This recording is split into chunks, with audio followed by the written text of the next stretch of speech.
قبیلہ زبید کا ایک شخص مکے آیا، زبیدی۔ ایک مکے میں منڈی لگتی تھی، اس کا نام تھا حضورہ۔ یہ جو حضورہ منڈی تھی، اس منڈی پر ابو جہل کا قبضہ تھا۔ آج کل تو نہیں قبضہ ہوتا منڈیوں پر کسی کا، حضورہ نامی منڈی پہ نا ابو جہل کا قبضہ تھا۔ اونٹ بڑے خوبصورت تھے، شاندار تھے۔ اس نے کہا میں نے بولی دینی۔ ابو جہل نے اعلان کیا خبردار کوئی بولی نہ دے۔ بڑی دور تھا قبیلہ زبید، وہ آدمی واپس لے جا نہیں سکتا تھا، مجبور ہو گیا۔ ابو جہل کہنے لگا چوتھا حصہ قیمت دوں گا اور اونٹ تمہیں دے کے جانے پڑیں گے، یعنی اگر لاکھ کے ہیں تو 25,000 کے دو۔ بندہ بڑا پریشان ہوا، چودھریوں سے بات کی تو کہنے لگے بدماش بڑا ہے، ہم شریف لوگ ہیں۔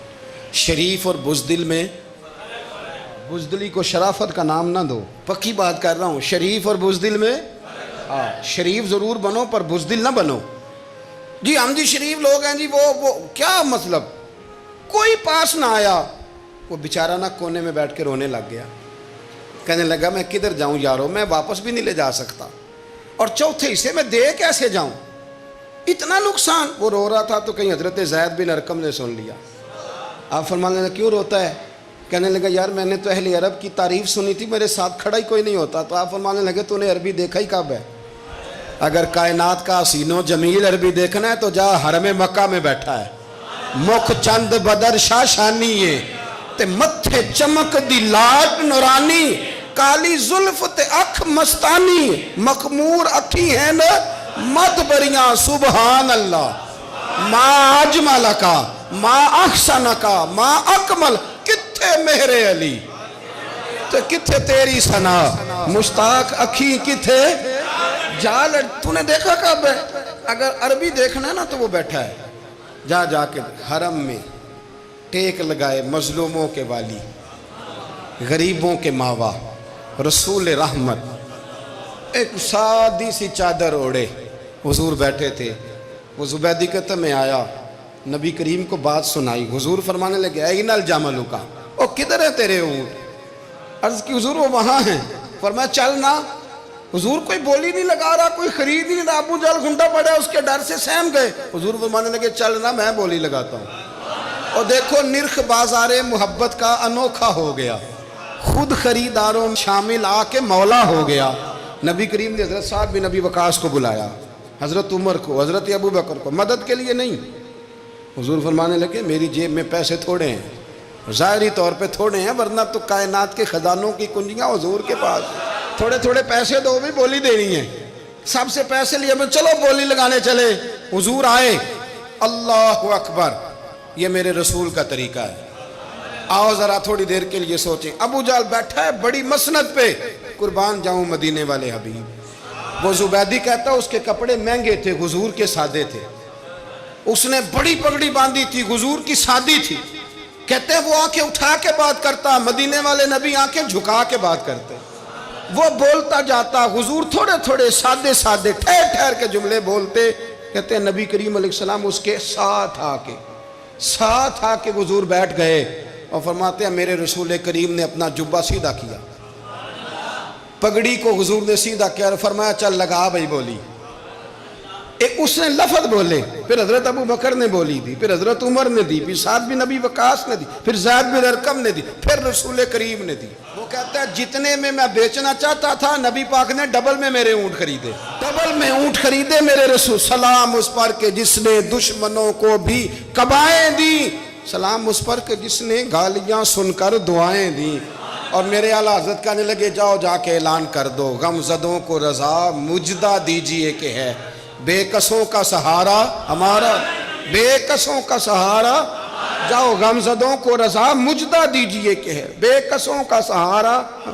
رسول کریم صلی اللہ علیہ وسلم نے نا خریدا مال، اور حضور سید عالم وہاں سے نکلے، اور نکلتے وقت حضور فرمانے لگے ابو جہل تیری آج شکایت آئی ہے، آج کے بعد نہ آئے، مکہ سارا اس کے ساتھ ہے، حضور کی مخالفت ہو رہی ہے، 40 لوگ ہیں صرف کلمہ پڑھتے، اور دین کا کام دار ارقم میں قید ہو کے کرنا پڑتا ہے، لیکن جب ظالم کے خلاف نکلے ہیں تو پھر دار ارقم میں بند ہو کے نہیں، پھر میدان میں نکلے اور فرمایا آج کے بعد تیری شکایت نہ آئے۔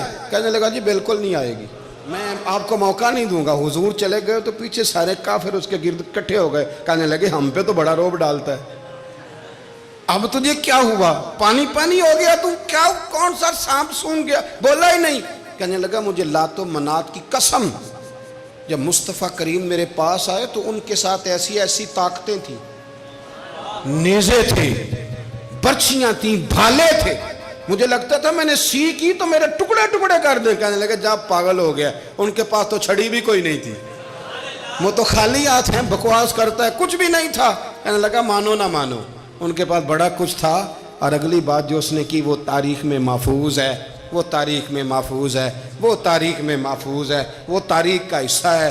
ابو جہل کہنے لگا اٹھتے ہی کہ مجھے لگتا ہے جب تک محمد ابن عبداللہ موجود ہیں یہ ہمیں ظلم نہیں کرنے دیں گے, یہ ہمیں کوئی زیادتی کرنے, تاریخ میں محفوظ ہے جملہ ابو جہل کا.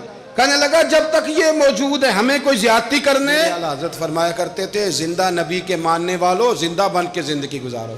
زندگی زندہ دلی کا نام ہے, مردہ دل کیا خاک جیا کرتے.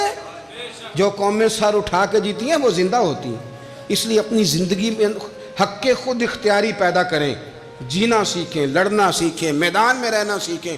سہم سہم کے وقت نہیں گزرے گا, ظلم سہنے سے بھی ظالم کی مدد ہوتی ہے. لہٰذا حق لینا سیکھیں, حق پر کھڑے ہونا سیکھیں, اپنے مزاج میں یہ باتیں پیدا کریں. مجھے خاتون نے پوچھا, میرا بھائی کہتا ہے حصہ لے لے پھر میرے مرے کا منہ نہ دیکھنا.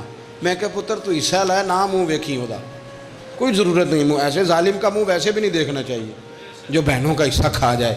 میں نے کہا تو منہ دیکھنے کی کوئی ضرورت, یہ کوئی بلیک میلنگ ہے. ابا کہتا ہے حصہ لے لو منہ نہ دیکھنا. میں کہا بالکل نہ ویکھی, تو بلکہ آنکھ میں ویکھنا بھی نہیں چاہتی, تو ادھر رکھ, اللہ رسول نے مقرر کیا میرا حصہ. کیا فلسفہ ہے ہمارا, جو بات غلط ہے اس پہ لوگوں کو بلیک میل کرتے ہو.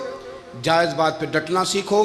آپ جب ڈٹ جاتے ہیں نا تو پھر اللہ مدد کرتا ہے, پھر اللہ تتنزل علیہم الملائکہ, پھر اللہ فرشتے بھی نازل کرتا ہے. حضور نے فرمایا جو جان کی حفاظت کرتے مر گیا وہ بھی شہید, جو مال کی حفاظت کرتے مر گیا وہ بھی شہید, جو دین کی حفاظت کرتے مر گیا وہ بھی, جو خاندان کی, اپنے گھر کی, اپنے بچوں کی حفاظت کرتے مر گیا وہ بھی. اتنا بڑا درجہ حضور نے بیان کر دیا ہے. حضرت معاذ ابن جبل حضور کے بڑے پیارے صحابی ہیں, وہ بھی طاعون کے مرض سے دنیا سے گئے, ان کو طاعون کا وہ مرض ہو گیا تھا. حضرت ابو عبادہ بن جراح رضی اللہ تعالیٰ عنہ, نبی پاک علیہ السلام نے فرمایا یہ میری امت کا امین ہے, ان کو امین الامت کہا جاتا ہے. اور 10 مبشرہ صحابی ہیں, ان 10 لوگوں میں شامل ہیں جن کے لیے نبی پاک علیہ السلام نے فرمایا تھا میرا تمہارے ساتھ وعدہ ہے, رب تمہیں جنت عطا فرمائے. 10 مبشرہ صحابی اور اتنے بڑے صحابی کہ انہوں نے میدان احد کے اندر اپنے والد کو قتل کیا تھا. لوگوں نے کہا آپ نے اپنا باپ مار دیا, فرمایا باپ نہیں مارا, میں نے اپنے محبوب کا دشمن مارا ہے. اتنے پکے عقیدے کے بندے کہ باپ کو قتل کرنا پڑا تو دین کے رستے میں اسے بھی قتل. حضرت ابو بکر صدیق رضی اللہ تعالیٰ عنہ فرمایا کرتے تھے جب آپ امیر المومنین تھے, فرماتے تھے اگر میں اپنی جگہ کسی بندے کا بیٹھنا پسند کرتا ہوں تو ابو عبادہ بن جراح کا بیٹھنا پسند کرتا ہوں. ہمارے اتنا تگڑا آدمی. ملک شام کے اندر طاعون کی بیماری پھیل گئی, آپ بھی اس وقت وہیں قرب و جوار کے علاقوں میں تھے. طاعون کا مرض پھیل گیا, لوگوں نے آپ سے کہا یہاں سے نکلیے, فرمایا نہیں نکلوں گا, اس لیے کہ میرے نبی پاک علیہ السلام نے فرمایا جہاں یہ وبا پھیل جائے وہاں سے نکلنا نہیں, جو وہاں ہوں وہ باہر نہ نکلیں اور جو باہر والے ہوں وہ وہاں اندر نہ جائیں. حضور نے اس احتیاط کا کہا ہے, میں نہیں نکلوں گا. اور مسند امام احمد بن حنبل کی حدیث ہے, نبی پاک صلی اللہ علیہ وسلم نے فرمایا جو طاعون سے ڈر کے بھاگا وہ اس طرح ہے جس طرح اللہ کے رستے میں جہاد کو چھوڑ کے بھاگنے والا. اور فرمایا جو طاعون کی وجہ سے مر گیا اللہ اسے شہادت کا درجہ عطا کر دے گا. حضرت ابو عبادہ بن جراح امین الامت, فرمایا نہیں جاؤں گا. لوگوں نے کہا یہاں طاعون پھیل گیا ہے, تو فرمایا میرے رب کی قدرت ہے, اس کی حکمت ہے, اسے بھی تو پتہ ہے نا اس کا بندہ یہاں موجود ہے, تو پھیل گیا تو اس کی حکمت ہے, اس کی قدرت ہے. میں کہہ چکا ہوں کہ احتیاطی تدابیر ساری استعمال کریں, لیکن خوف کھانا, سوار کر لینا چیزوں کو دماغ پر, نفسیاتی ہو جانا, یہ معاملہ درست نہیں ہے. حضرت ابو عبادہ بن جراح مسجد میں نماز کے لیے جا رہے تھے تو رستے میں پھنسی نکلی اور مسجد میں پہنچنے سے پہلے وصال کر گئے. حضرت معاذ بن جبل جو بعد میں خود طاعون کی بیماری سے تشریف لے گئے, آپ نے ان کا جنازہ پڑھایا. امام نبوی فرمایا کرتے تھے میں جب بھی حضرت ابو عبیدہ بن جراح کی قبر پہ جاتا ہوں تو میرے دل پہ روب طاری ہو جاتا ہے. ان کی قبر میں بھی اللہ نے روب رکھا ہوا ہے. مرنے کے بعد بھی ان کی شان وصال کے بعد بھی بڑی بلند ہے. اللہ کریم نے وہاں برکتیں اور رحمتیں رکھی ہوئی ہیں. تو اسلام نے غیبت سے کیوں منع کیا ہے؟ غیبت کا معنی یہ نہیں ہے کہ کسی بندے میں کوئی عیب نہیں پایا جاتا تھا تو آپ نے وہ بیان کر دیا. یہ غیبت نہیں, یہ تو بہتان ہے. کسی میں کوئی عیب نہ پایا جائے تو وہ بیان کرنا وہ غیبت نہیں, وہ تو بہتان ہے. غیبت کی تفصیل یہ ہے, تشریح یہ ہے, غیبت کی تعریف یہ ہے کہ کسی میں کوئی عیب پایا جاتا تھا, آپ نے وہ اس کی غیر موجودگی میں ڈسکس کیا تو اس کا نام غیبت ہے. وہ عیب تھا, آپ سچ ہی بول رہے تھے, آپ ٹھیک کہہ رہے تھے, وہ عیب واقعی تھا, پر اسلام اس کو پسند نہیں کرتا. اسلام کہتا ہے کہ اگر تو سمجھتا تھا یہ عیب ہے تو جا کے اس کی تبلیغ کر, اس کو بتا, اس کو کہہ میاں یہ غلطی چھوڑ دے, تو نے ڈسکس کیوں کیا؟ آپ کسی شخص کے پاس بیٹھیں اور کسی دوسرے آدمی کی تعریف کریں, آپ کہیں کہ بڑا اچھا ہے, بڑا بامروت ہے, مہمان نواز ہے, با اخلاق ہے, وعدے کو وفا کرنے والا ہے, دیانتدار ہے, سچ بولتا ہے, آپ تعریفیں کریں. آپ کسی کے سامنے تعریف کریں گے نا تو بندہ کہے گا یار کسی دن ملاقات تو کرا, اور جب وہ ملے گا تو اس کی آنکھوں کے اندر ایک خاص کشش ہوگی, پیار ہوگا, ملنے کو جی چاہے گا, ایک خاص راحت ہوگی. یہ کب ہوگا؟ جب آپ نے کسی کی تعریف کر دی. لیکن اگر آپ کسی کی غیبت کریں گے, کسی کے بارے میں کہیں گے بڑا غلط ہے جی, لوٹ لیتا ہے جی, چور ہے جی, فاسق ہے جی, تو بندہ اگر کبھی مل بھی گیا تو اس سے سلام لینے کو دل. ہم نے پتہ کیا کیا, تیزی سے فروغ پایا ہے ہمارے ہاں نفرت کا ماحول. آپ کھول لیں, کوئی یوٹیوب کھول لیں, کوئی ایسا چینل کھول لیں, بس لڑائی ہے, فلانا فلانے سے لڑ رہا ہے, فلانا. مذہبی لوگوں کی میں منت کرتا ہوں کہ خدا را دین کو اس طرح کا ماحول تو نہ آپ دیں کہ لوگ کہیں کہ ان میں کوئی شے طے ہی نہیں, فلانا فلانے کا جواب دے رہا ہے, فلانا فلانے کا, اور بازاری زبان استعمال کی جا رہی ہے. اور ٹھیک ہے مسلمات جو طے تھے لوگوں نے تو ان کو بھی چھیڑنا شروع کر دیا, اور تضحیق کی جاتی ہے, لفظ اس طرح کے اختیار کیے جاتے ہیں جو ویسے ہی وزادار آدمی بولنا پسند نہیں کرتے. کیا آپ اپنی شکل دکھا رہے ہیں کفر کو کہ یہاں نفرت ہی نفرت ہے, اور وہ باتیں جن کو بالکل چھیڑنا نہیں چاہیے تھا ان پر بھی آپ کلام کرتے ہیں. آپ نے کوئی چیز نہیں چھوڑی, اس پر آپ نے بحث نہ کی ہو, الجھایا نہ ہو, میلہ لگا دیا, اللہ جانے کوئی کیا بول رہا ہے. دعوت دین کون دے گا؟ پیغام حق کون سنائے گا؟ فلانا فلانے کا جواب دے رہا ہے, اور پھر وہ دوسرے کا جواب دے رہا ہے, تیسرا تیسرے پہ تبصرہ کر رہا ہے, چوتھا پانچویں پہ تبصرہ کر رہا ہے. یہ کب تک بات ایسے چلے؟ یہی حال سیاسی لوگوں کا ہے. میرے ملک کا جو نوجوان اب بڑا ہو رہا ہے نا, میں بڑی ذمہ داری سے بتا رہا ہوں, وہ جیسے ہی بڑا ہوتا ہے تو وہ سمجھتا ہے میں ڈاکوؤں کے ملک میں پیدا ہوا ہوں, وہ سمجھتا ہے یہ شاید چوروں کی دھرتی ہے, وہ سمجھتا ہے شاید یہاں سب دھوکے باز ہیں. ہم اس طرح سے نچوڑ کے لوگوں کے دلوں میں نفرت بھری ہے, نچوڑ کے, کہ لوگ سمجھنے لگے ہیں اس ملک میں تو کوئی بندہ دیانتدار ہے ہی نہیں, کوئی بندہ اچھا ہے ہی نہیں, کوئی بندہ نیک ہے ہی نہیں. مذاق اڑ. ایک صاحب میرے پاس آئے ہوئے تھے, کہنے لگے پیر صاحب 11 سال ہو گئے پولیس کی نوکری کرتا ہوں, 1 روپیہ رشوت نہیں لی. وہ چلا گیا, میں نے اسے تھپکی دی تو وہ نکلا ہے, تو ایک بندہ کہنے لگا سب انہیں جو ہوتے نہیں نہ سکتا. میں نے کہا یار تو منشی ہے اللہ کی رحمت کا, یہ میرے رسول اللہ کا دین ہے اور قیامت تک لوگ اس پر عمل کریں گے. اس نے 11 سال کا ہے, وہ 40 سال بھی کہتا تو میں ماننے کو تیار ہوں. کیوں کچھی باتیں کرتے ہیں؟ آپ نے تو تباہی کر دی, کوئی بندہ ٹھیک نہیں بچا. ایسے میلہ لگا ہوا ہے, اس دھرتی کو آپ برا کہتے ہیں, اس کو چوروں کی اور ڈکیت کی اور فراڈ لوگوں کی آپ دھرتی کہتے ہیں. یہ وہ دھرتی ہے جس نے داتا گنج بخش علی حجویری جیسے لوگ رکھے ہوئے ہیں. یہ وہ دھرتی ہے جہاں بابا فرید جیسے لوگ بستے ہیں. کیا بات کرتے ہیں صاحب, یہ اتنے بزرگ ترین لوگ یہاں بستے ہیں اور آپ کیا بات کرتے ہیں؟ دیکھیں میں بالکل ہی غیر سیاسی اور غیر جانبدار رہتا ہوں ملکی معاملات میں, لیکن جس شخص نے پاکستان کو ایٹمی قوت بنانے کے لیے, اب تو بڑی عمارت ہو گئی ہے, غربت میں جس بندے نے کام شروع کیا تھا کہ ایٹمی طاقت بن جائے, اس نے کوئی کام کیا کہ نہیں کیا؟ آپ کو پاورفل بنایا کہ نہیں بنایا؟ کبھی تبصرہ ہوتا ہے اس پر بھی؟ ہمیں لاکھ اختلاف صحیح, ہم بھی بات کرتے ہیں مخالفت میں, لیکن تباہی نہیں اتار دی ہم نے, توہین کر کر کے, نفرت پھیلا کے.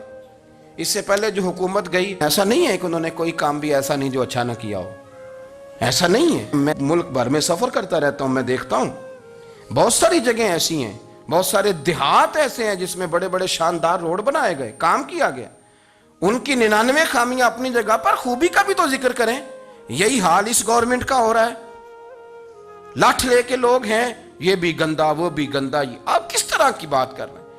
آپ نے تو ملک کو یہ نام دے دیا ہے کہ یہاں کوئی اچھا انسان بچتا ہی نہیں.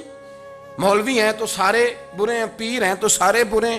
کیا بات کرتے ہیں صاحب؟ یہ میرے رسول اللہ کی قوم ہے, یہ نبی پاک کی امت ہے, اور حضور نے فرمایا میری امت کبھی گمراہی پر جمع نہیں ہوگی.